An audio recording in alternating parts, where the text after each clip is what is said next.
আমি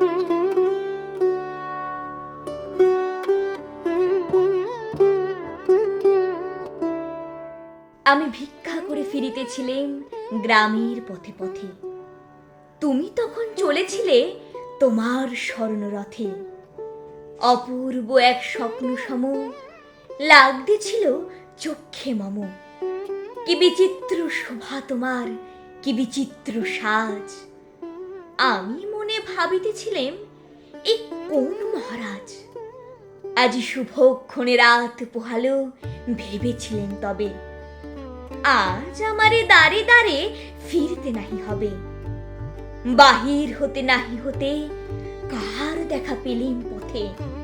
চলিতে রথ ধনধান্য ছড়াবে দুই ধারে। মুঠা মুঠা কুড়িয়ে নেব ভারে ভারে।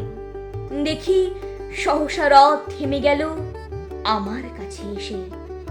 আমার মুখ পানে চেয়ে নামলে তুমি হেসে। দেখে মুখের প্রসন্নতা জুড়িয়ে গেল সকল ব্যথা। হেনকালে কিসের লাগি তুমি অকস্মাৎ আমায় কিছু দাও গো বলে বাড়িয়ে দিলে হাত। মরি এই কি কথা রাজাধিরাজ, আমায় দেও গো কিছু।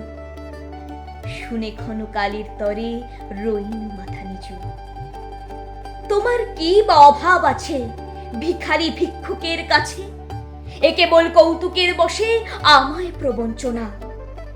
ঝুলি হতে দিলেন তুলে একটি ছোট কণা। যবে পাত্রখানি ঘরে এনে উজাড় করি, এ কি ভিক্ষা মাঝে একটি ছোট সোনার কণা দেখি। দিলেন যা রাজ ভিখারি রে, স্বর্ণ হয়ে এলো ফিরে। তখন কাঁদি চোখের জলে দুটি নয়ন ভরে। তোমায় কেন দিইনি আমার সকল